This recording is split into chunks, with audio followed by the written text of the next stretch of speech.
Yeah, Well, yeah, welcome everybody. I thought we'd get us all together here on a call. It just kind of all came about spontaneous. Um, the Effortless Being channel, and I have Jensen here from South Korea. Say hi, Jensen. hello. What time is it there, Jensen? Sorry. What time is it there, Jensen, in South? It's 7 a.m. Yeah, it's 7 a.m. And Sid, this is Sid Friedman. For those of you who don't know, he was on my channel once before. Sid, what time is it there? Hello, everybody. It's 5 o'clock in Memphis, Tennessee today. Memphis, Tennessee. Like good music out there in Memphis, Tennessee. All right, so Jensen's gonna, interview you and Sid, and so we can learn more about you. And so, go ahead, Jensen. It's all yours. Could I ask a question first, which is No Jensen? questions, Sid. You're already taking over the call. Behave yourself. Of course you can. This is effortless being. Because It takes no effort. Wherever wants to come through. I'm just meeting Jensen for the first time, and when That's he why was we're asked, doing this. I That's why know we're he was doing to this. ask some questions. I'm curious first, like what he's interested in, Rob. Like what He's is interested because you've in. gotten to He's talk. interested in you, Sid. He's interested in learning about you and your story about self-realization and seeking. See, well, I'll let Jensen talk. Go ahead, Jensen. yeah, I would love to hear your story of self-realization and all your seeking stories behind it. I, it's I think it's just very similar to Rob's, even though I don't use that word. In my language, it's more just the enjoyment of the beingness, the enjoyment of this love as it glimmers out, as it starts to shine, the enjoyment of the radiance that we all are. And I love how it shows up in my friend Rob and how it shows up in all of us. And for me, it's just been I like celebrating it. And it's just been to celebrate it as it shows up here. And I love having groups and just celebrating it and celebrating it with my friend Rob. He does crazy things. He calls me in his convertible while he's driving and playing music and singing. It's like, hey, Sid, let's sing this song together. And so it feels like more of a celebration of life.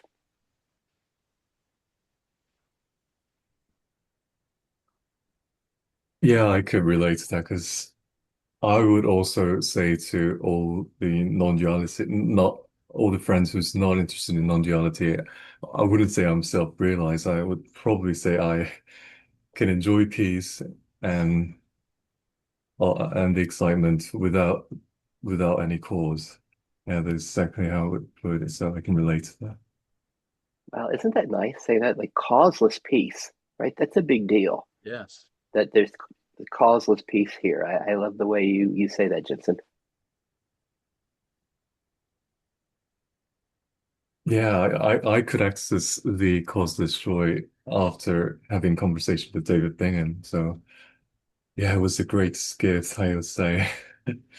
And so, what do you think through that through the conversation with David?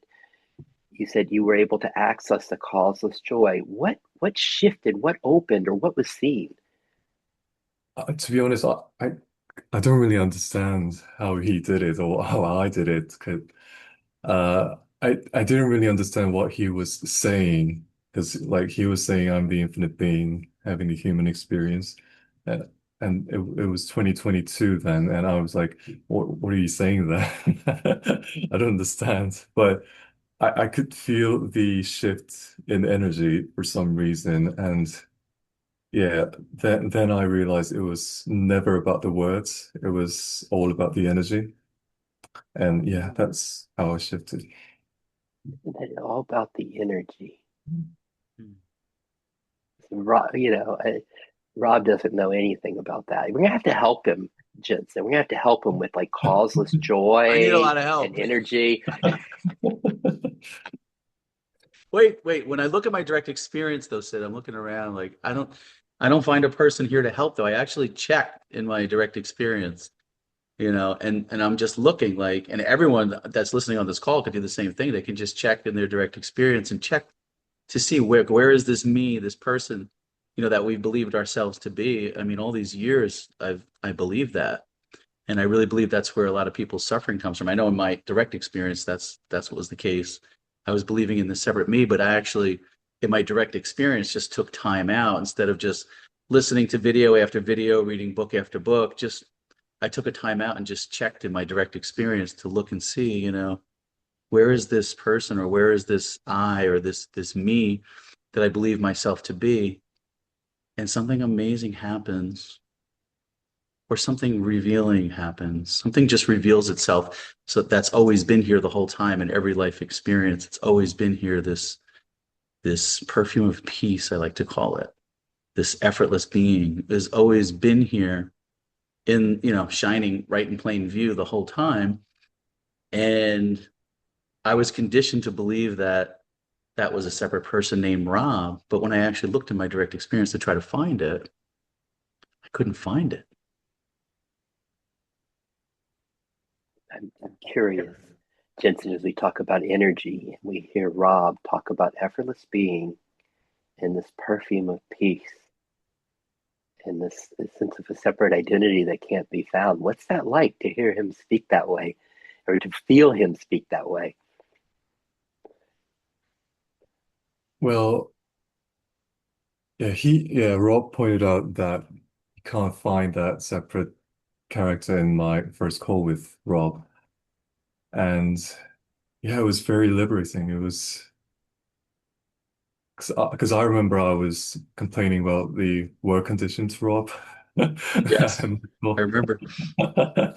and yeah, and then I realized I always had a choice of choosing to identify with the character or choosing to be for what I really am, which is the silent witness, peaceful silent witness.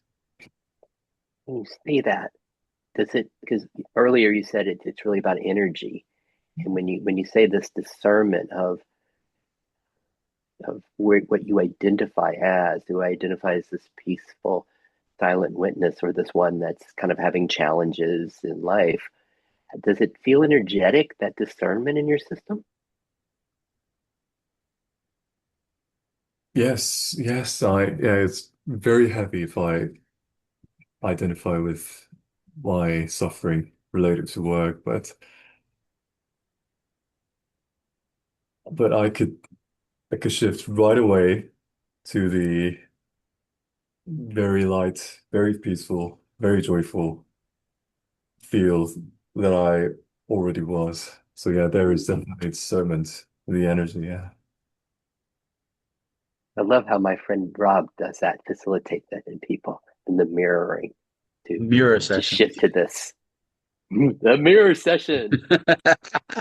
Loving the mirror sessions. What else, Jensen? Could we ask Sid?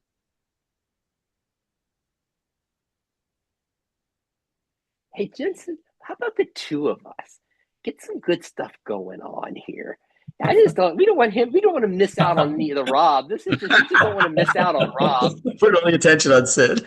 I like seeing him squirm in his seat. Somehow I think Sid loves this though, in his own Mm. way. He loves it. He loves the attention.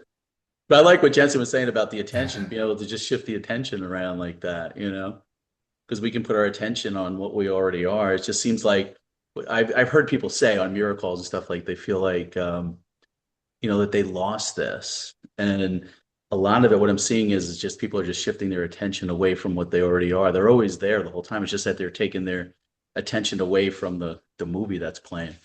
They put it on the movie because it's so, distracting in some ways. And they kind of lose, they get involved with the character in the movie and they get lost in that and they think that they lost it, but it's always been there the whole time. It just seems like it in my direct experience, it just seems like it's a movement of the attention going off of what you are. That's been my experience. How about you guys?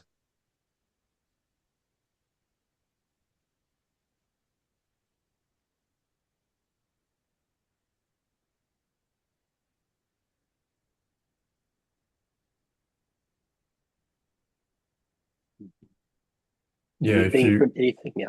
if you choose to concentrate on your character, it's very contracted. It feels Oh, hold on. We have another visitor coming in. Well, hello. Do we have another guest speaker coming in? Uh-oh, we have a fourth. Oh, we Hey, have John Pepper joining the call. Well, hey, friends, welcome, mind if I John. crash the call? Thanks. I love when people crash the call. It's a crash course. John, introduce yourself to, well, you know Jensen, and this Yes, is good this to see is you, Jensen. Sid Friedman. So say hi to Sid. Nice to meet you, Sid. I'm John Pepper, or sometimes Pepper, Who's sometimes John John. Pepper? Tell us, Pepper, Like salt and Pepper, pepper, like the tell us. group, salt and pepper. So 90s maybe, reference. John, tell Sid a little bit about you because I don't think he knows much about you. And Sid, you don't know much about John, so maybe we'll have John go first. I guess I would define myself as a nature of reality investigator. I'm exceptionally curious about what reality is, what self is, what consciousness is. And for years, I've been studying all sorts of perspectives from the Far East to quantum physics to Abraham Hicks, Joe Dispenza, Bashar, Neville Goddard, pretty much heard of them all. And I recently co-authored a book with Rob, which was really, I say, a selfish exercise. I learned so much about myself, but it was a fun experience, really learning more about myself. And I'd love to hear about you. Gosh, nature of reality investigator. Oh, Whoa. that's love You that. win with the best title. You got the best title. It's Definitely. self-appointed. Well, I just love the same thing, right? I got a glimpse of this a lot of years ago. I got a glimpse, something like it shined through. Shine through. I got a glimpse for like a week. I was like, whoa, what is that? And then I had spent a lifetime loving that and exploring it. And I think Rob and I have become friends because we love this. And that's it's my thing. Outstanding. So you got a little peek initially, and that's what sparked your curiosity, which I hear you can't really come back from. I've had some kind of degrees of peaks, but the peaks some people describe are real peaks. It, yeah, it's interesting. It's like almost like where we are now and then peaks, but it's like, yeah, I was a 20 something and I didn't know anything. And then I was studying mediation with this woman, Byron Katie, and it was just like, whoop, Hmm. like something opened for like a week and it didn't. And so it's, and so I was like, whoa, that's what I want. I totally feel you. Once once you key into this consciousness game, I mean, I guess we know we are the infinite being, but at the avatar level, it seems like the people who key into it, there's just nothing they want more. Or speaking for me, there's nothing I want more than more understanding, more consciousness, more recognition. Isn't it cool when it's that clear, right? And then our lives get to, of course, they're about this. And if we're facilitating someone or whatever, we're reading a book, it's all in furtherance of this bliss, this love, this art that we've committed ourselves to. 100%. And it seems like it's inevitable that all paths eventually lead home. But kind of the fun is all the waylays and vortexes we spiral in and all the things that come up along the way. In the new ahas, right? Like the way it moves through John, just different than the way it moves through Rob and the way it moves through Jensen. I mean, isn't it? I just love all that. The different flavors of expression. Yeah. 100%. What were you guys rolling around before I We crashed the just kind of roll party? around. Whatever consciousness wants to come up, we're just flowing through. Jensen was asking Sid some questions. He was getting some practice interviewing Sid. So Sid was telling his seeking story, and then Sid went off on what'd you go on a tangent about? I forgot what we were talking about. Causeless joy, Causeless causeless joy. Yeah, joy. Jensen brought But up the he started causeless it. Jensen joy. started it. That just kind of like got us all like, and then we started talking about, the causeless joy and the peace that's always here. That's perfect. That was one of the things when we talked with Jensen, what was that, 2 days ago? I've Yeah. lost all track of time. But whenever we last talked, Jensen, I remember you mentioning causeless joy, and that immediately lit me up too.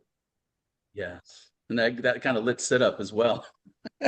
How could it not? It's the Yeah. complete, we've all been shown this, or we all intentionally chose to forget and have people show us models of physical reality caused joy.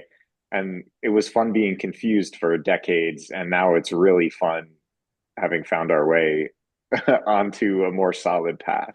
You know, what I thought was really interesting when John, when you were sharing about with your conversation with Rupert Spira, you had gotten talk about that gift that you were given to talk with Rupert and what you asked. I thought that was very interesting. I think these guys would benefit from that. Yeah, one of the most unique people in my life for my birthday gifted me it was a group Zoom call with Rupert Spira. I can't recall. There was probably somewhere from 50 to 100 people on the call, but I got selected in this session to ask a question to him. And he constantly uses this quote that I forget what the source of it is, but it's that reality is half created and half perceived. And there was something in that resonated really deeply with me. And I've actually interpreted through multiple different paradigms, but getting to speak to him gave me more clarity on it.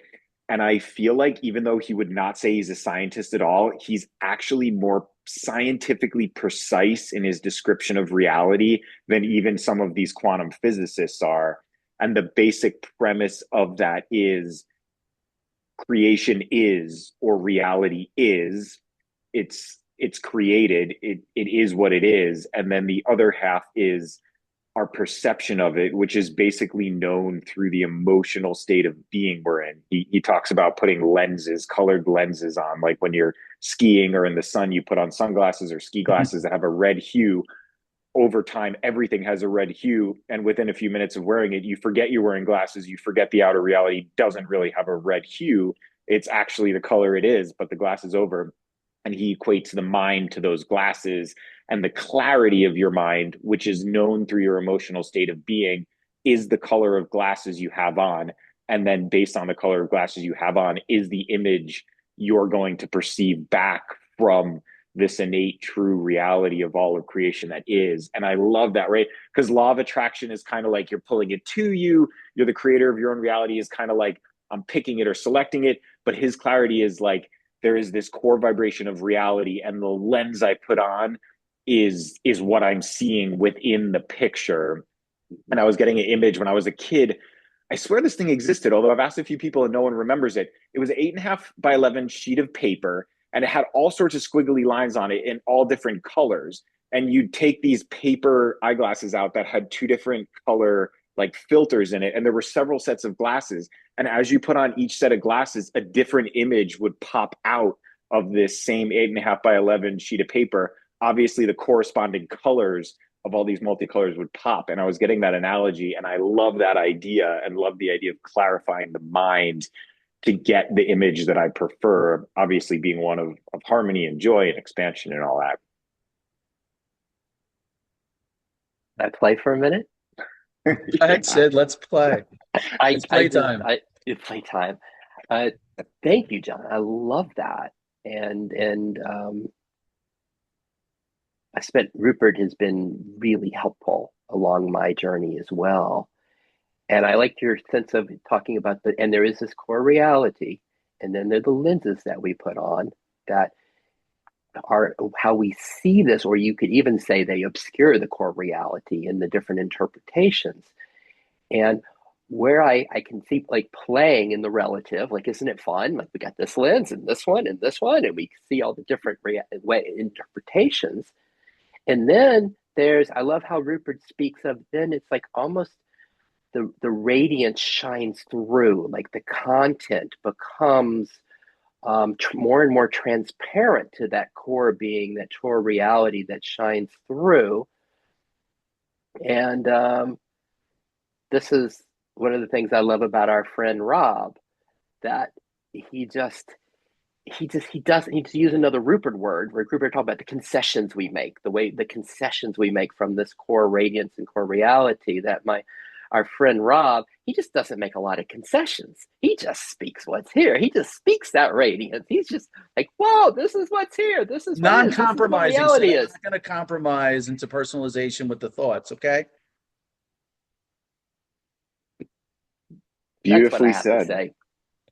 I love that. Yeah, and I acknowledge Rob does the same. And mirroring is such a great description in this present reality to describe what he does, because it becomes so easy to see yourself, to see the lens you have on, and then simultaneously to also see that purity of maybe unidentified consciousness, which it's almost like removing the lens or maybe putting the clearest lens possible on Yeah. to recognize, oh my God, all the colors are here. But with Katie, Sid, I know you dealt a lot with Katie, and she did something called the work, and that had a lot to do with thoughts too. I know we were talking about thoughts, how the thoughts are innocently here, but for some reason, some people are personalizing the thoughts, saying, "Oh, these thoughts apply to me," and then they kind of get lost in their thoughts and they personalize the thoughts. So they're actually conceding, we're all remaining as the pristine infinite being, but when the thoughts come, it's almost trying to take us away from what that is. And the way it does that is when people are personalizing the thoughts. Maybe talk a little bit about your experience with Katie and thoughts. I'd love to. And to me, it's exactly what John was sharing with the lenses. That here we have the thoughts that come up, and almost the way we identify with the thoughts, or Katie would say we believe the thoughts, and that puts the lens on reality. All you have to do is believe a thought, and that'll create an experience and will create, in her terms, suffering because it moves us away from the beauty of what's the reality that's here. And similar to how Rupert speaks of the light of beingness shines through the content, it shines through. Katie just does it in a little different way because she just inquires into almost like the density, the reality of the thoughts. Like, and she'll just ask it, is it true? Like, is that lens true? Is that lens true that you're wearing and wearing the lens? And if you really look at it, you say, oh wow, that's a subjective. It's subjective. But if you, and then if you, she'll say, if you drop the belief, if you take the lens off, and then you see what's here before believing the thought, and it brings us back to what you're describing, this core reality, or in my work, which is internal family systems, we use the word self for it, this beingness, this that's always here, that can't be enhanced nor diminished. How about that, Rob? Pretty clear. I like it. Beautiful clarity. Yeah, Yeah. there's always Abraham was using this quote, step into the shade for a while. You can always find shade stepping back into the seat of awareness. And yeah, I like Byron Katie too. She's great. There was this documentary I was watching, and it's titled Samadhi, It's Not What You Think. Have you guys seen this? And all of a sudden I realized, whoa, that title, right? It's a double entendre in that title, and a very precise and very powerful one.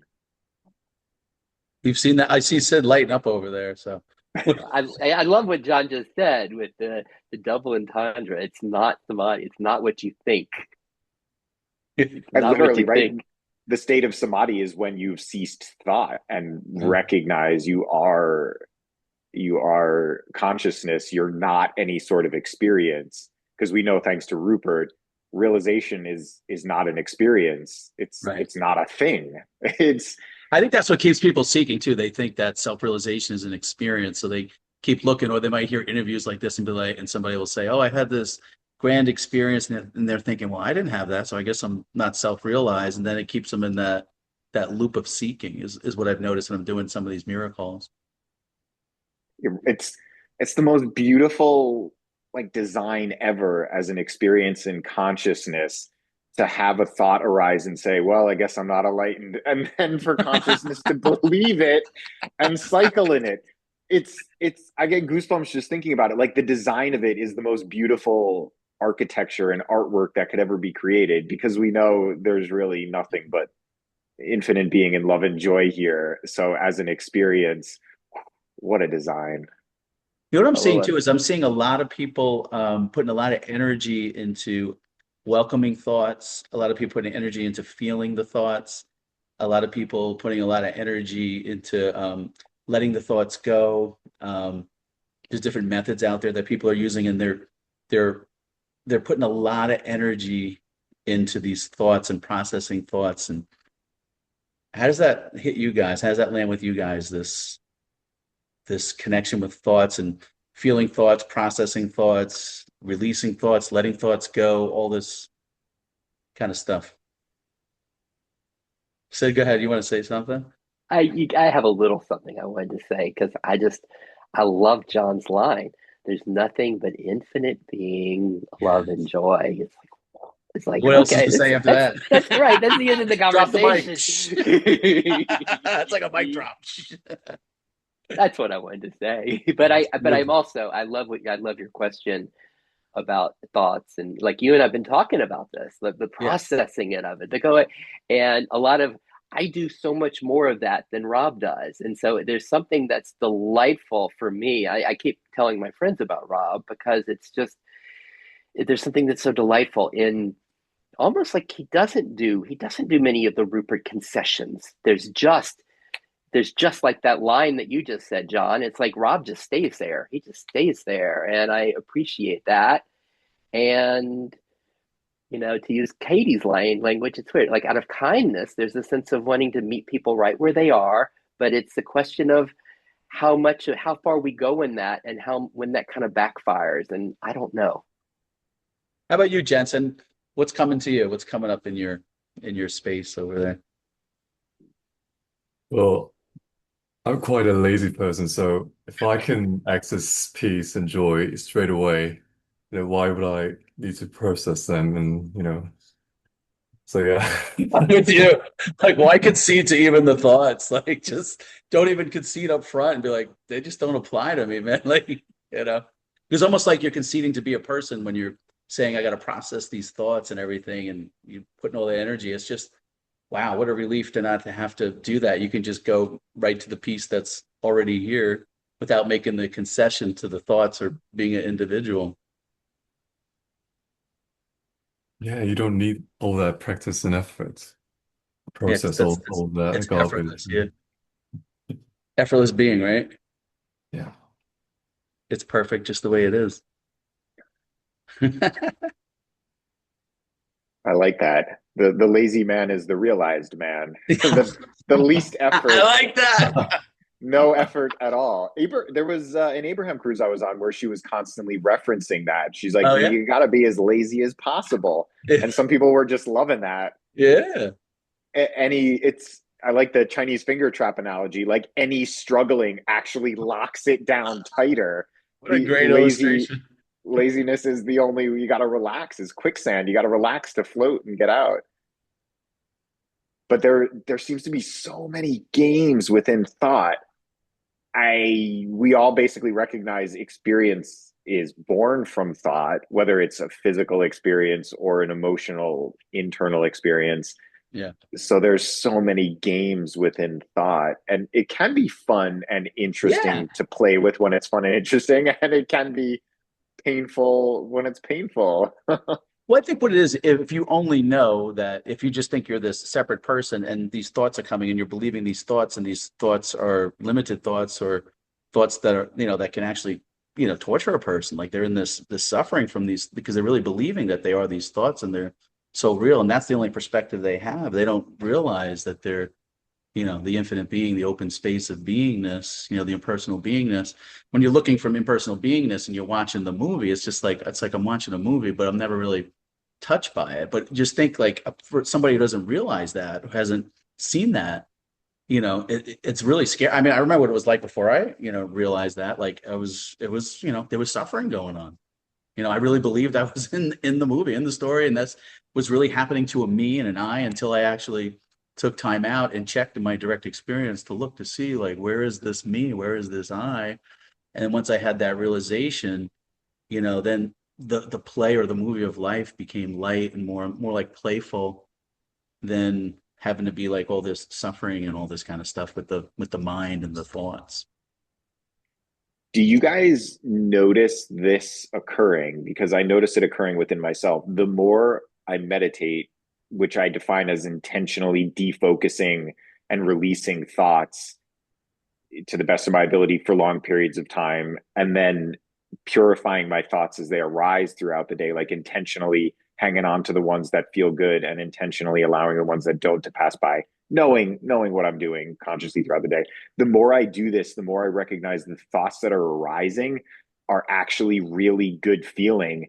And when I'm in challenging situations now, I recognize, I guess, what people call the ego structure, the source of those thoughts arising are actually my buddy. And they're like, don't sweat it. It's fine, right? We know this, we know that, we know it's not a big deal.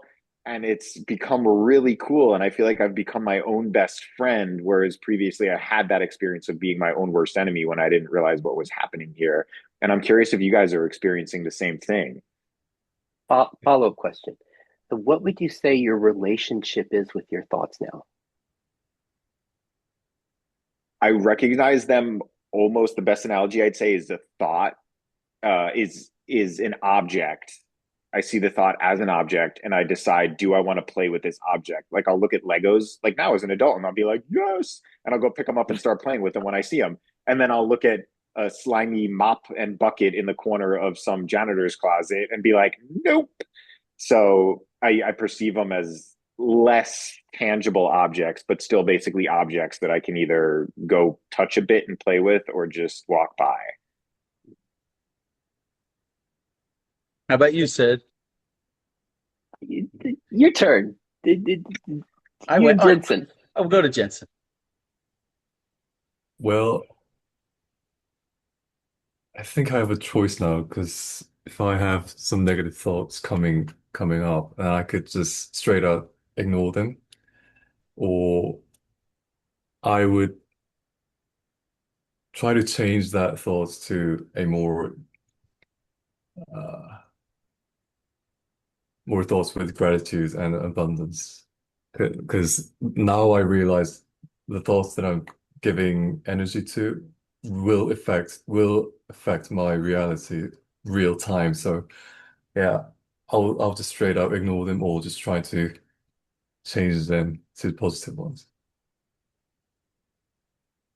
You had a great example yesterday, you shared yesterday, the other day too, which I know the answer is yes, because you were in a challenging moment and were Mhm. the thoughts that were arising were, this is okay. This could even be benefiting me, Yeah, I right? remember that. Yeah, that was great.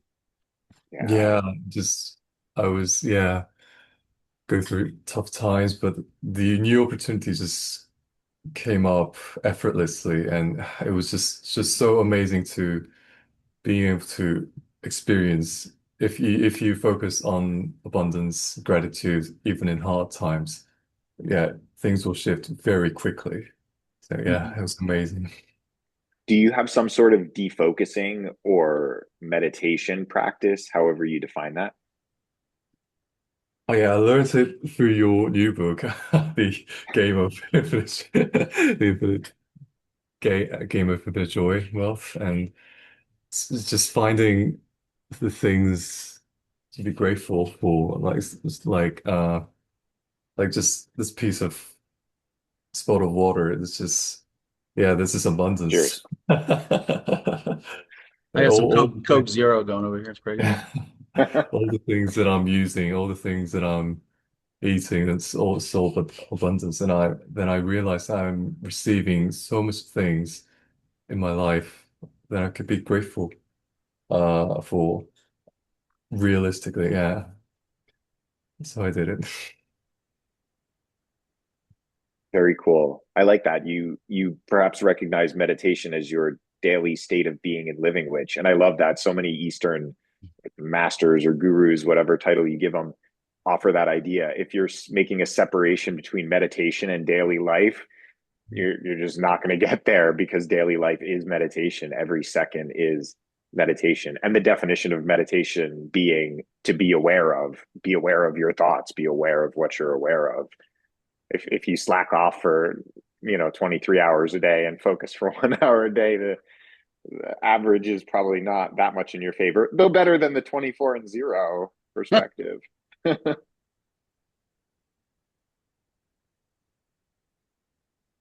I love too, like when I'm on the calls with gents, I love like the silence. Even on this call, like you have that silence between the words, between the speakers.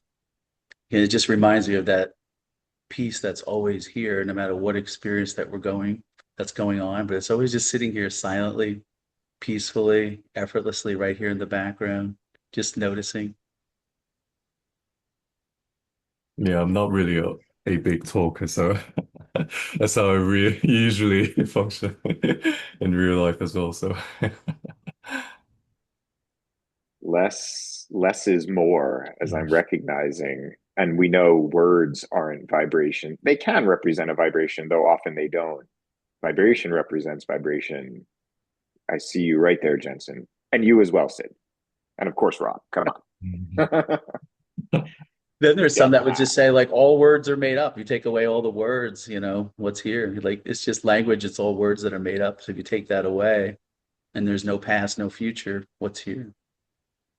What's here?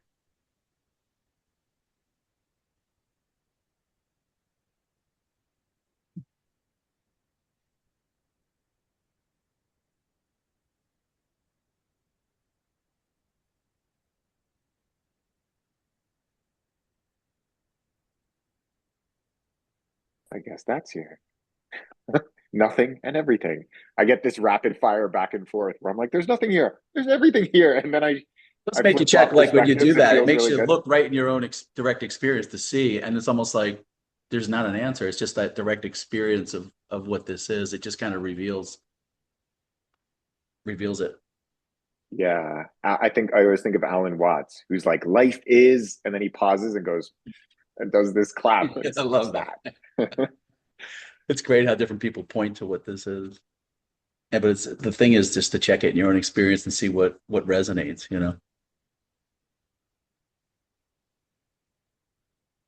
Let's talk about liberation. What does true liberation mean to you? To be truly liberated.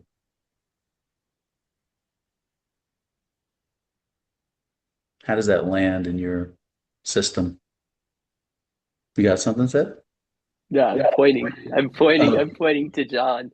Am I below you? Is this like the Brady Bunch? Because I was realizing you were above me, but I didn't know. I didn't know if we were in the same quadrants. That was oh such a wait, we have great another show. surprise guest coming in. Yes. Hello. Who do we have joining the call now? Everything's just spontaneously happening today.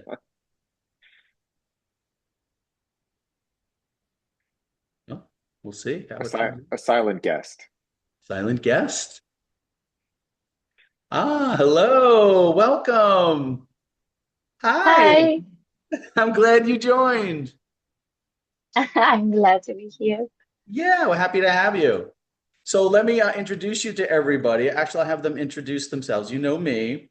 Uh, To my left here is Jensen. Jensen, go ahead and introduce yourself. Hi, I'm Jensen from South Korea. It's 7:40 a.m. here. Nice to meet you. And Jensen, Nice to meet you. oh yeah, and tell her how we met.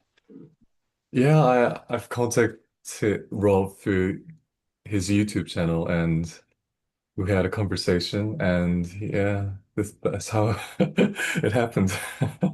And there's somebody in common that we know that kind of Oh, yeah, David Bingham. I had a call with David Bingham in 3 years ago, and he pointed to the beingness that we already are. maybe Nice. yeah, tell him your experience with David Bingham. I think that's how you and I actually came together as well. Similar. Yeah, I didn't really understand any of what he was saying, like you're the infinite being stuff, but energetically, I was able to access the causeless joy, the causeless peace straight away, and things started to shift it from there. So yeah, it was very amazing. And how about Sid? You want to introduce yourself, Sid? Hi, Monserrat. Yeah, Good Hi. pronunciation, Sid. Wow, you did better than I it did. That's pretty good. Rob and I, we laughed together, and I think we love what Jensen said, the causeless joy and causeless peace. I think I'm a devotee to causeless joy and causeless peace, and I love celebrating it, and and I filter it through something called internal family systems. That's becomes most of my work, and I just like playing in all of this and appreciating how life moves in all of us. Wow, would you talk more about the family system? Yeah, it's just the idea we were talking earlier about our thoughts. And it's just in we use a little shortcut in internal family systems. It's the idea that everything that arises in us, we just kind of label it as a part, an aspect of us. Oh, that's my achiever, that's my critic, oh, that's my facilitator, or that's the one that's a little shy in public meeting people. And by doing that, there's awareness of what's arising in us as objects. And then if we're aware of that, we're not aware as it, and it becomes easier to shift back to this ever-present beingness as our identification.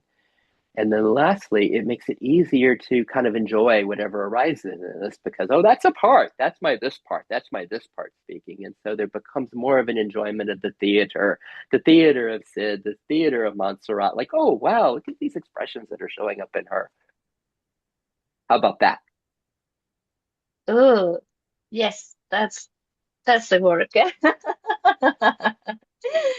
Yeah, first to be aware that it's just something arising, that it isn't me. And because it isn't me, then I can play with it and then I can transform it and move it and allow it to dissolve. If it doesn't help me anymore, if it doesn't make me grow, then it's time to say goodbye. So yeah, I love it. Hi.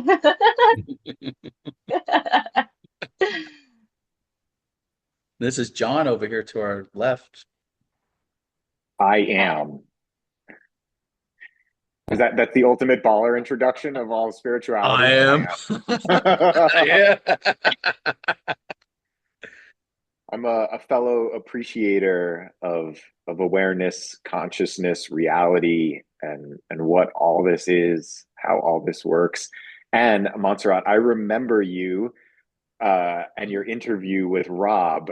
For some reason, I recall very clearly the emotion of it. I don't really recall the topics, but the two of you talking had me feeling really good. And I was on a plane and we were taxiing for takeoff. And I remember that moment and I remember the feeling of you two talking. Of course, I downloaded. I wouldn't have my cell phone on while on a plane. But yeah, so thank you for that interview. I recognize giving someone a perspective that results in the emotion or the recognition is the greatest gift beyond the words or the objects or anything like that. Oh, that's so sweet.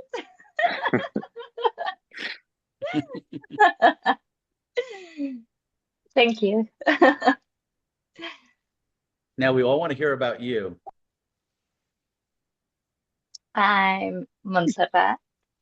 I like to be called Monse, but if that is too hard, Mon is okay. um, I realized myself during meditation. I used to do meditation to level up the chakras, and at the end, I used to stay silent, feeling the body being so present. And then realization came, like the nite method. I'm not this, I'm not that, and then boom, oh, I'm this. And then everything from that point has been to own ego because you have to own and take responsibility of having agreed to some idea, mental image of who I thought I was. And it has been fun. It has been a ride. And yeah, I don't know what else to say. So you also had a call with David Bingham too, right? Yeah. What happened on that call? That goal was about me wanting to get rid of ego, like just being that honest in here. I realized there was this energy coming up and me wanting to touch it and grab it and make it mine and do whatever it wanted to. And David was really patient with me and he was like, oh no, just look at it. And he said that it was like being in a market and people shouting like, yeah, there's apples and there's this and I said that. And you don't have to say no, thank you. You just, oh, no, that's not what I want. Keep walking. And that helped me see a lot of things for sure, you know, like, oh, I'm here and I am aware of all these thing that is happening within, and I can do something about it, and I start to love myself, like that, those parts of me, just like Sid talk about, oh, this is something I have rejected on myself. Oh, this is something that I haven't liked.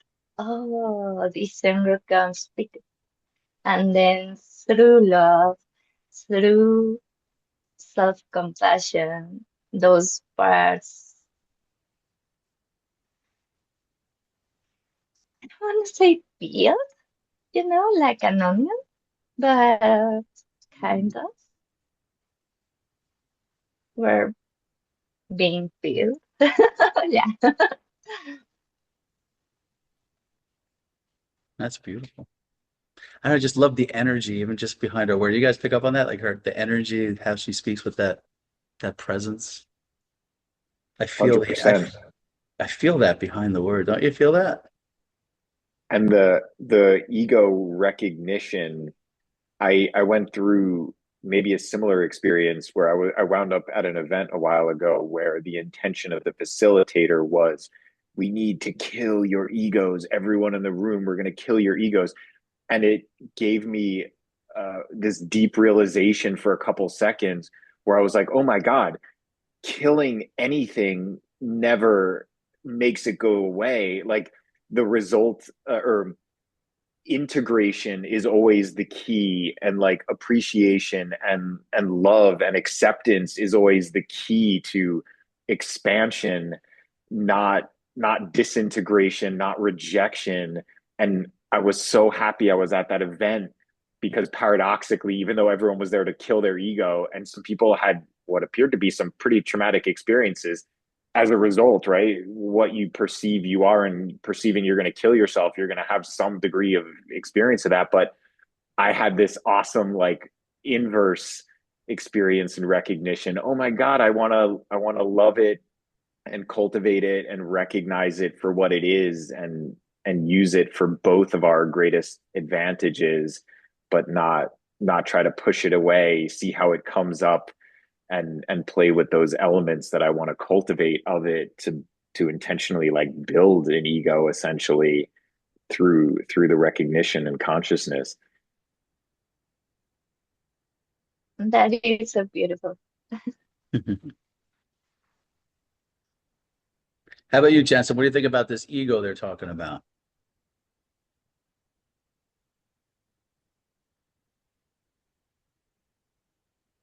Yeah, I think I always fighted my ego with all these stories, with all these challenges.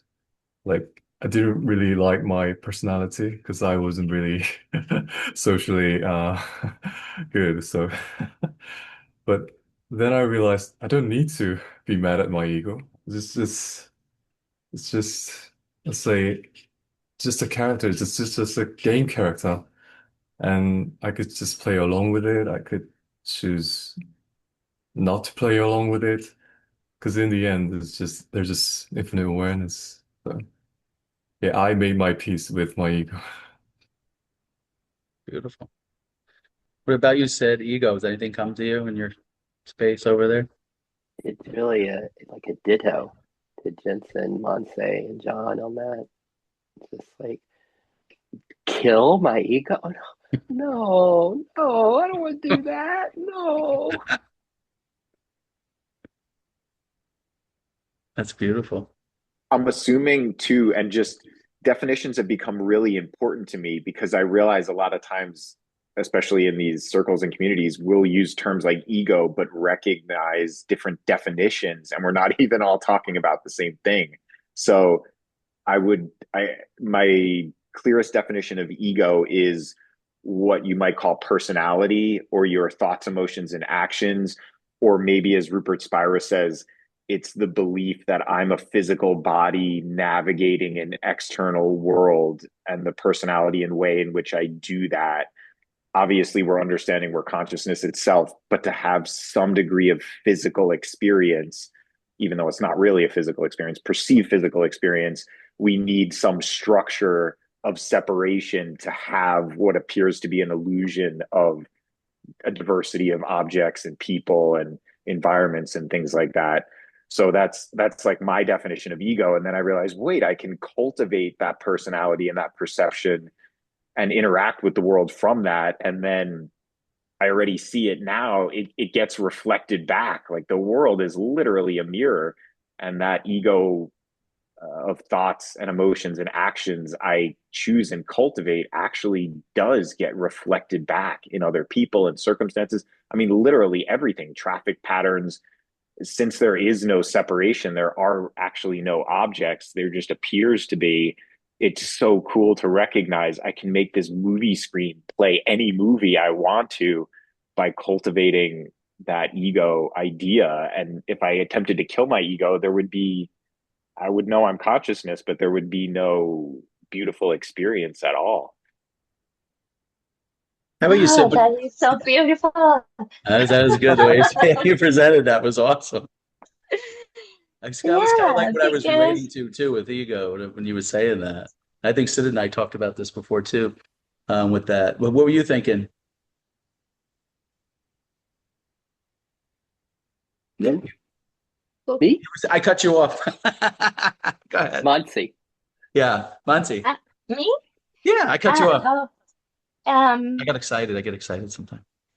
I can't contain it. John's definition of ego and what he said is so beautiful and so grounded, because yes, we are infinite being having this experience with itself, always with itself. But once I realize who I am and where my power lies, in truth, in cultivating who I am, in loving it all, the experiences I'm having through the body and everything, then life becomes a playground, like it was supposed to be from the very beginning. This playground, like a play doll, that plaything for children, that it's like something you can build things and it's fun. Then life becomes fun. It becomes what it's supposed to be, a playground for me to experience I love life and playgrounds. I joy love and playgrounds. I love playgrounds. That resonates. It does become lighter, more like play, doesn't it? Like when you realize, what's going on, like when you see reality and you know what you truly are, and you're not, and you don't really have that fear of death or that fear of this or that. the life becomes a little more playful, a little more joyful. It kind of takes the seriousness of it. That's been like my direct experience, what's being seen here. I don't know about you guys. Sid? Yeah, Me. oh, Choose call on me. me, Choose call on me. me. I'm getting a little different theme here and flavor than what I usually play with, Oh, because a lot of my game has been removing these glasses that we talked about earlier with John's metaphor from Rupert's, to let the essence shine through, this radiance shine through. But then I'm hearing some real fun in Monsi and John with the sense of then playing with the lenses. Like it's like the playing with the lenses in this play, and that just sounds like a lot of fun.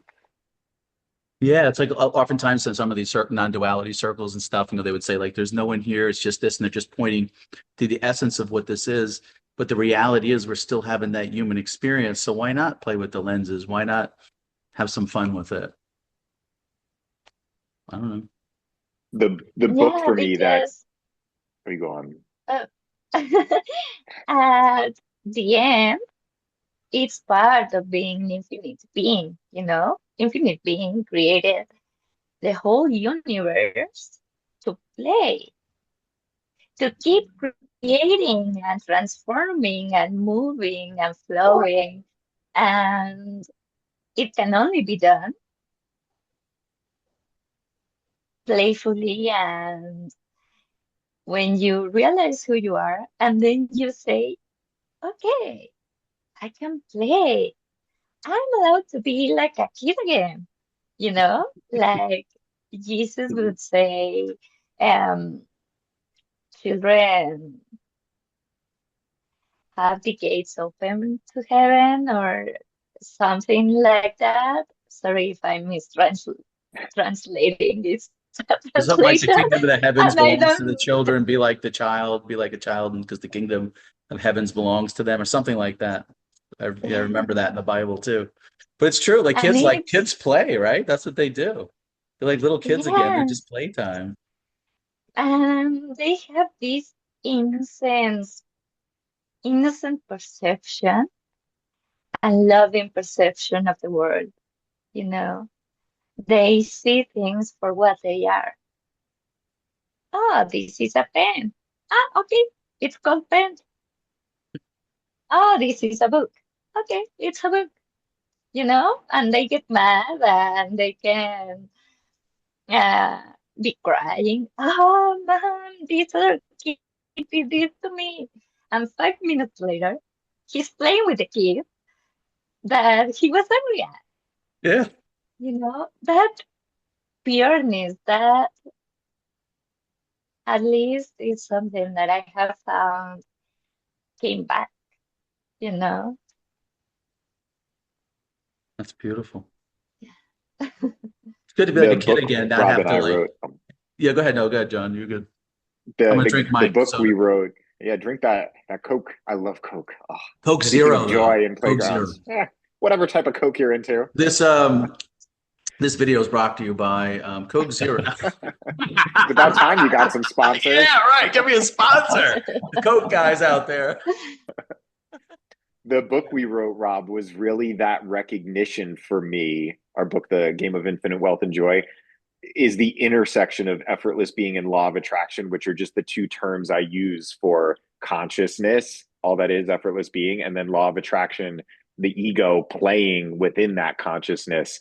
And I love finding that balance and being essentially throughout most of the day the bridge between the two. I'm in the avatar looking out in what I perceive as a physical external world as a body, and I'm knowing half the time or the whole time I'm halfway knowing I'm actually consciousness and this is just a movie, but I'm going to lean into it and see how much I can play with it and see how much it'll play with me at the same time. And in those moments where I'm really locked in and have one foot in both worlds, it feels so good and so fun and so interesting.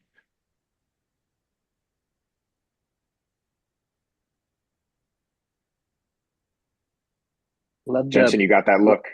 Oh, sorry, Sid, please. Go Jensen. to Jensen. Jensen has something. We're reading your body language. Yeah. Yeah, we could all take the seriousness out of our lives and just enjoy. And ironically, things could flow into you and you could have even more amazing experiences if you take the seriousness out of the life. So yeah, let's have fun. And then I like John's prescription of a foot in both worlds, a foot in and as the effortless being, the causeless joy, the causeless peace I am. And then a foot in the the the immanence of the world in time and experience. And and that's when it becomes interesting. From that edge becomes really interesting here. Like almost like I play with like how much can I identify as Sid in time, me in time, without losing the freedom of the effortless being, the imperturbable fulfillment that we are.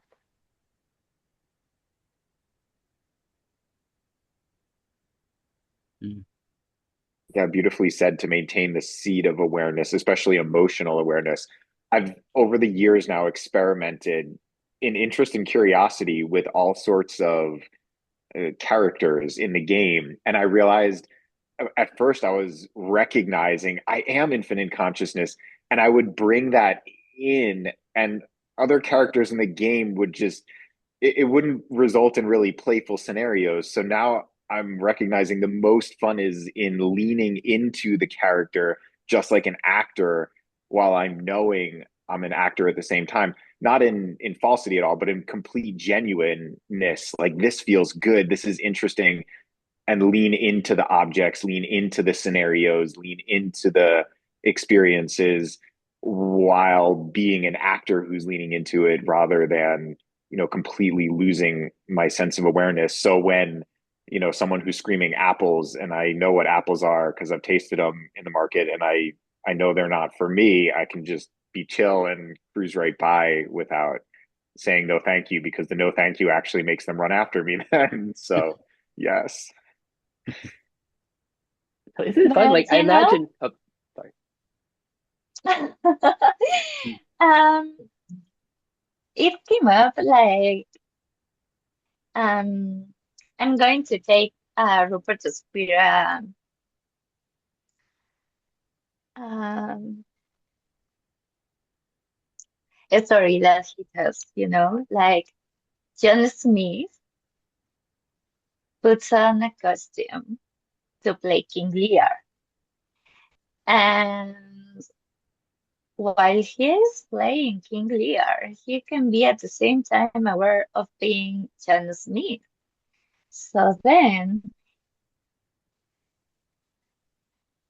in here, it feels like I can go to identification so much because I know that when they say God, it's like, oh, I'm infinite being again. I didn't like that. Let's play this other thing. You know?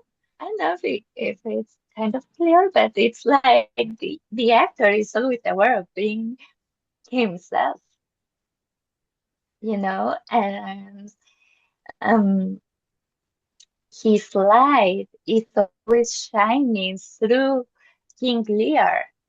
And today he's making King Lear, and maybe tomorrow he is doing Rent, the musical, and then maybe later he's doing James Bond. You know, it's like I can go fully in to the experience and enjoy it because I can see it for what it is. And I can go back and forth. I don't know That's if beautiful. it makes sense.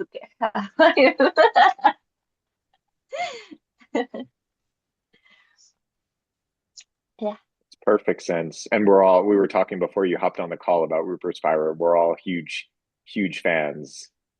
He does such a beautiful job from my perspective of explaining and being the vibration while explaining it like harmoniously. That's what's great about this. Like, and what I love about self-realization is like no real hierarchy, and it's just whoever you resonate with. Like we'll talk to some people, they'll say Rupert Spira, some people might say Muji, some people might say, whatever it might be. But in reality, they're all really just pointing us back into our direct experience, and we all have access to this. It's right here, right now.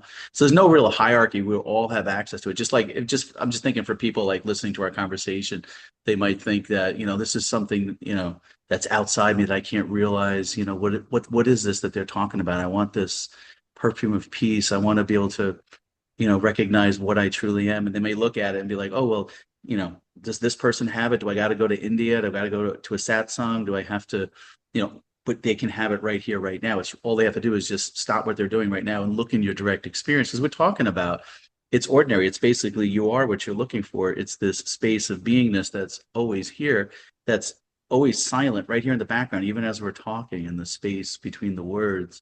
It's all right here, right now. So I guess the point I'm trying to make is it's accessible to everyone. I've listened to probably 100 different like pointers, and they've all been instrumental in Yeah. building to where I am. And Muji, actually, one of my most profound experiences came while listening to one of his lectures called "You Are Already It," Yes. and he That he resonated with like me too. he shows it while he was saying it. And I had a moment where it triggered something in me. And for 20 minutes straight, I could not stop hysterically laughing. And the person I was living with at the time came in and they're like, what? And I'm like, I'm sorry. I could hardly get words out between the laughter. And in those 20 minutes, I was recognizing and experientially the seat of consciousness and how funny and joyful everything was. And it was Muji's "You're Already It," which tripped it. Yeah. And Sid and I were just talking about Muji earlier, or was that earlier today we were talking about it? And yeah, what were we saying about that? And by the way, Sid does a good Muji impression. I don't know if he wants to do it or not, but I just threw it Yes, there. That's a bit, yes, yeah, definitely. Come on, yeah, Sid. yeah. Of your Muji. He's Let good with me a lot of see. impressions. He's an impressionist. I don't think I got it right now. I don't have it right now. Tell us more, Rob. We talk about with Muji how it was resonating, some of the things that we were talking about. And we see with Muji, he brings out a lot, like a lot of people come out to see Muji, and a lot of people are resonating with him. And it's just we were saying, what is it about Muji? And it was just like his direct. For me, it was just like his directness, how he points to this, so direct. Kind of like similar how David Bingham does it. Very just direct, uncompromising, points right to it. Makes it simple. Just like John Wheeler. I don't know if you guys know who John Wheeler is. He's another one who's very clear in the way that he speaks. And these speakers that are pointing to it, they make it sound like, well, this is what we already know. It's this sense of beingness that's always here. It's right here in your experience. It's always been here. It's the unchanging. It's been in every experience that's here. It's what you are. You are what you're looking for.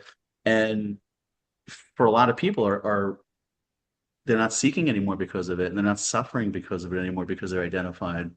They're realizing what they are. So there's a lot of benefit on a practical level for people.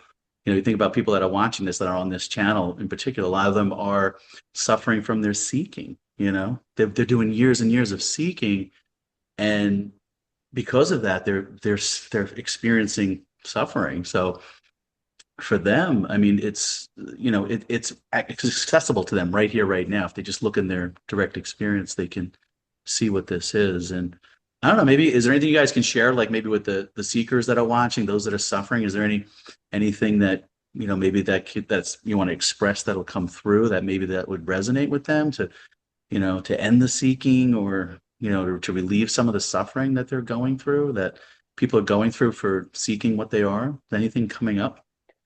I gotta say something because I've just been enjoying what we've been saying here, and I'm Hmm. really enjoying what John shared about that video. What was Hmm. it? You are already it. What was the title? That's it. you are already it, and how like something was heard differently in watching that video that perhaps changed everything. Like you couldn't stop laughing. And I love how that can occur, or like how Monsi was saying, and then there's cut, and here we are, back Yeah. to this effortless being, and I just love how it could be, it could be something Jensen said at the very beginning that's heard by somebody, and whoa, when I heard Jensen say this causeless joy, that was it, and it's just like you're saying, Rob, like all these different expressions of it, and you never know what's going to You come never know what's through going to and be. And really for me, hit. what David said, you're the infinite being having a human experience. For me, that's what it was for me. But when I get interviewed, like these different places are interviewing me, and I'm telling them that, they're like, "Well, Rob, I've heard those same words. That didn't do anything for me." So like, I'm thinking like, I don't know why. Like, why did we don't know what it is that's going to wake someone up, or I mean, we're all awake, not really awake. You know what I mean? That they're going to resonate with what this is, and that the seeking's going to stop, and they'll resonate and really know and find the joy of what they truly are, so they're not continuing to seek and suffer, through the thoughts and the identification of being a broken person. They're not broken. They're already whole and complete. And everyone I see is love. They're already whole. They're already complete. They are love themselves. And I see everyone that way. And I just feel like sometimes consciousness is just playing this game of separation and wanting to have this experience of being limited. And that's okay too. Everything can play, here, because consciousness isn't really hurt by anything that's happening, in the human experience. And the Even, thing is that people are so, or believe so much that they are the ones that are hurt, that the psychological suffering comes in and arises, and all this thought pattern that goes in circles, comes, and the more that thought comes up, the more they identify with being that separation, that, oh, I am not enough. I am not loved. I am not lovable. This is not okay. But it's totally normal, you know. We were educated that way, you know. Hmm. When we were kids, everyone wanted to please their parents. Everyone. Because there's a system of um I give you my love and I will share you and I celebrate you whenever you do good, whatever the rule of good is in that family, or I will punish you. There's a reward and there's a punishment. And we all learn that. Even the legal system is made that way. Oh, these are the rules. And if you break them, then this is your punishment. And suffering is imagining myself and perceiving myself as being not loved, not worthy of love, not safe to be who I am because I was punished before and because I don't want to be punished. Then I adopt ideas from the world, what the world says. It's good and it's lovable and it's amazing and it's um, even kind of preached, you know? This is the best thing for you. But to remove suffering, you can do it even if you aren't aware of your true self. Got a little muffled. I don't know if something happened with the microphone or something. Do you hear me? No, you sound muffled. I don't know if you moved something with your earbuds or something. Do you hear me here? No, we can all hear your beautiful voice. So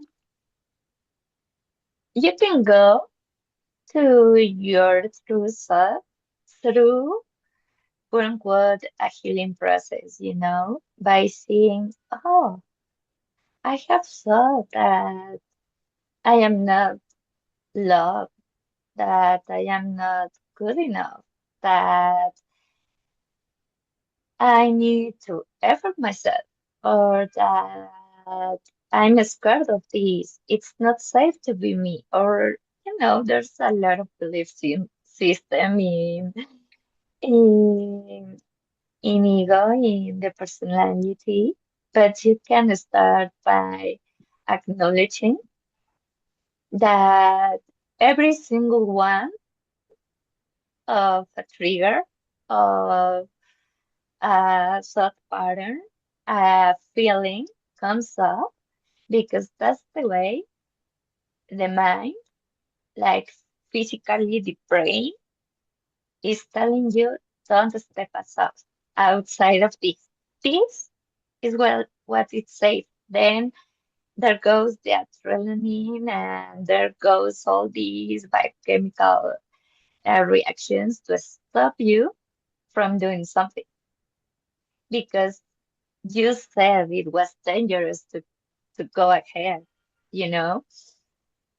And if you just take it, just like I promise you, for a month, just a month, make this exercise of, okay, I'm going to believe or stop believing so much in that.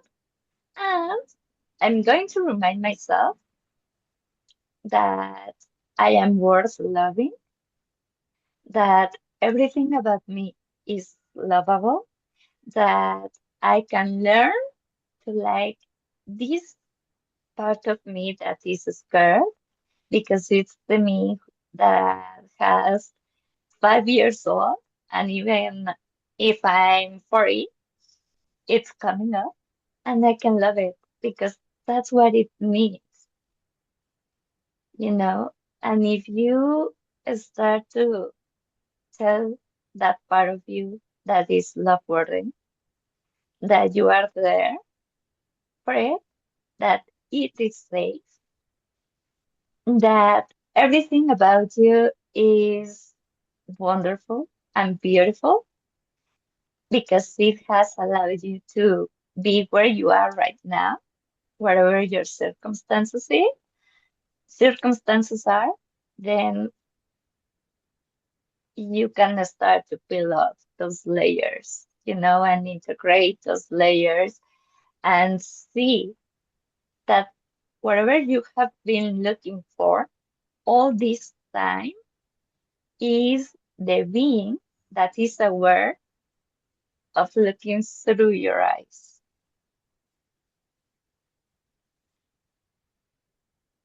Beautifully said. Love that. Bashar, by Darrell Anka, he has a book titled Masters of Limitation, and it's specifically for humanity or the idea of humanity. And there's a double entendre in that title because we initially mastered the idea of limiting ourselves, unlike consciousness had ever done.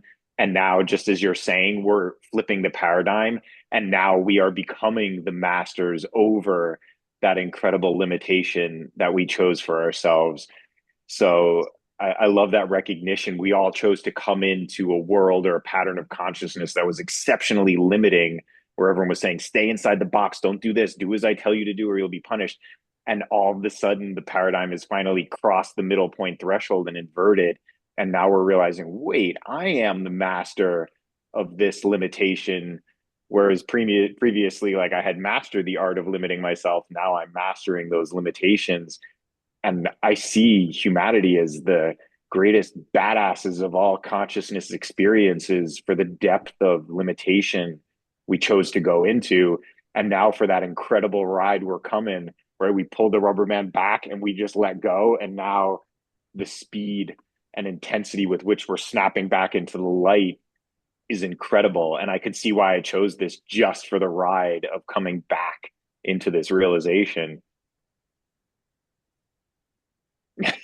The board Yes. recognizes Sid. Yeah, that's it. Um, First, how what a fun perspective. Like, okay, I'm ready to go. The adventure of coming back to clarity. And I'm going to dive right in all this muck and the belief systems and separation. It's like, what a hero's journey. What fun.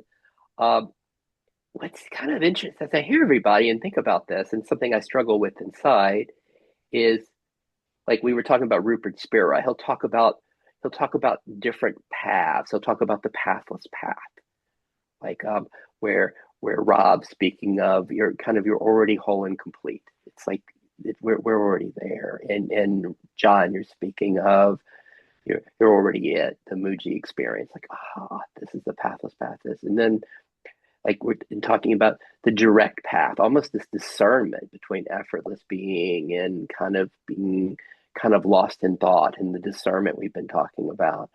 And then when Monsi's talking about all this compassion for our experience, and it almost makes me cry when I heard things you said, Monsi, a sense of I'm not worthy of love, right? I'm not oh wow, it's not safe to be here, it's not safe to love. And it's the sense of the because we've all been wounded along the way when we're in this hero's journey that John's speaking of, and that like it hurts. Like we don't have that clarity when we were 5 year old, right? And it's always interesting to me when we're working with people and we're working with our own system, how much of that beautiful compassion that Monty just shared for this human experience do we go with? And then what a gift it is to have someone like Muji or John or Rob just say, you're already it, you're already whole and complete, and not move from that. And just kind of the invitation, and even where Jensen says it's energetic, feel the energy of that. You're already whole and complete, this absolute knowing, because there was something that in how Muji said that, or something that went through to John. And what is that? So I've become really curious about all of that as we support people and as we play with our own systems. Beautifully said, Sid. It's so cool. We're totally this two-headed monster. I know. We're like, wait, which self are we talking about? Are we consciousness, or are we the Are we talking? character, right? Are we talking You about almost the need to character? qualify. And Uh-huh. it doesn't have to be separate, right? It's all one. There's no separation, which is cool. You know, it, you said we are like this monster with two heads, and my mind went to Greek mythology with Medusa, and it works that way. Whenever you try to cut a head, like you said, to kill ego, to kill an attitude, maybe a habit, maybe, oh, I dislike this so much about me, and it has to go away, and I have to get rid of this. It's like a Medusa. Like you try to cut a hair, and three more appear. It, like the path isn't about killing or getting rid or avoiding. Um, wanted to something to go away or you running away. It's more about embracing the experience, more of experiences here. Uh, it has to flow. And when the experience, like imagine you come home and you have a dog, you know, and the dog has been in the yard, like all day. And when it hears you arriving and you open the door for him to come into the house, like the dog is going to run you and pass through you almost and jump and go down and run and jump. And you, if you just allow it to have this rush of energy, 10 minutes later, the dog is settled, is calmed down, and then you can interact with it. You know what I say? Like experience, allow it to flow, to move, and then you can choose another thing.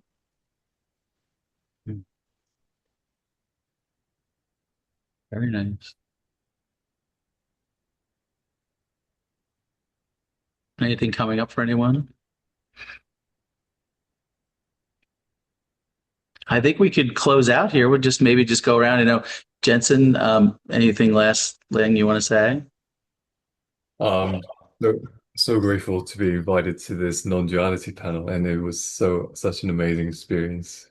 Oh, thank you. And thank you for translating the book, Awakening to Effortless Being, and all your work in that. That's beautiful. And, I was thinking about like maybe 2 Fridays from now doing it again. I'll put out an invitation if anyone wants to come, and maybe a few others that I'm thinking of. So you guys are welcome. Same time, same station, 2 Fridays from now. And Sid, any last minute things from you you want to express, and or maybe talk about your website or anything if anyone resonates with anything that they've heard? Or I especially love who I was talking about the silence. As we were experiencing it a few times, it's just the silence. And that's like, well, there it is, right here in the silence. What we're talking about. Like what we hear in the group today, it's here right here in the silence. I love that. Beautiful. And I'll just share that I lead lots of free groups, and it's on effortlessifs.com. And this was really fun and such a treat, Rob. I'm like, get to meet your friends. This is great. Like Rob and I talk all the time. I get to meet his friends and this co-author, John. Yeah, awesome. And I've seen Jensen and Monserrat on the Zooms, but like in person. This is awesome. Thank you. Yeah, absolutely. Thank you for coming, Sid. How about you, John? Any last minute things?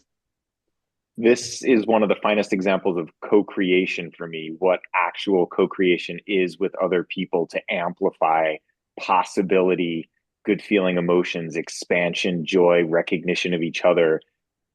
It's truly a gift. Each of you are awesome, and this whole experience together was just perfect.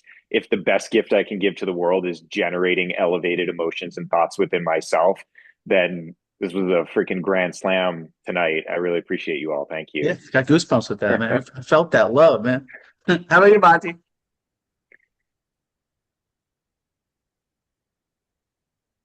Go ahead.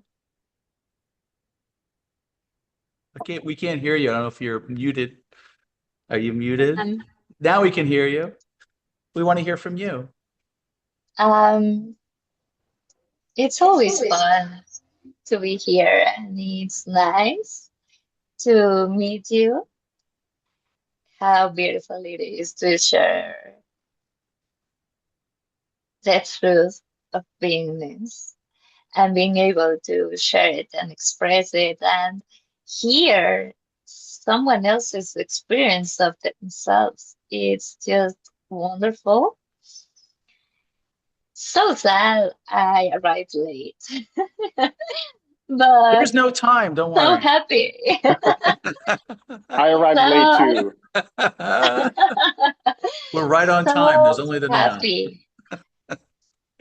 We're so happy to have you. We love your energy. We're so happy you joined. Join anytime, even if next time, whatever time you come on, whatever is spontaneous, whatever consciousness moves you to do. It's effortless being, it's just now, it's all the time. Just let it flow, never stress, just be easy about it, You have such a nice energy. Thank you. What time is it there in Mexico City? You're an hour behind me? 6:30? 5:30. Oh, 2 hours in. Okay. It's cool having people all over, bringing us all together in this. But I'm sure people listening. Any final? For me? I was going to toss it back to you, Rob. Oh, yeah. For me, it was just beautiful how this all comes together. I just feel like I get surprises all the time, that the universe wants to seek and delight me. This whole consciousness and, bonding with it. Really what's brought me together with you guys is just the infinite being, is what's doing it. Consciousness coming through and bringing this together. That's what gets all the credit. And I just have the joy of witnessing it and meeting all you beautiful people and the way that you've come into my consciousness. And I'm excited to see where all of this goes. And I just wanted to benefit anyone that's watching the channel. You know, if they resonate, reach out. You know, we're here. I do miracles. You can sign up on my channel. Watch all the videos I got, like tons of interviews out there with people. Some people are telling me they are waking up to their true nature by watching them, or, you know, there's something resonates with them or it uplifts them, and whatever it is, you know, and I just want to be part of that joy and that collaboration and the co-creation, and the books that are coming through, you know, is great. And the programs that we're doing with them, and the miracles, and just having these panel discussions. And I don't know, I was very uplifted with this call, and I'm very thankful and appreciative to all of you beautiful beings. So thank you so much for coming on. And if it resonates, come on again in 2 Fridays from now, same time. Take care, everyone. Bye. Thanks for joining, guys. Love you guys. Love you. Much Bye. love. It's all about love from my heart. Thank you.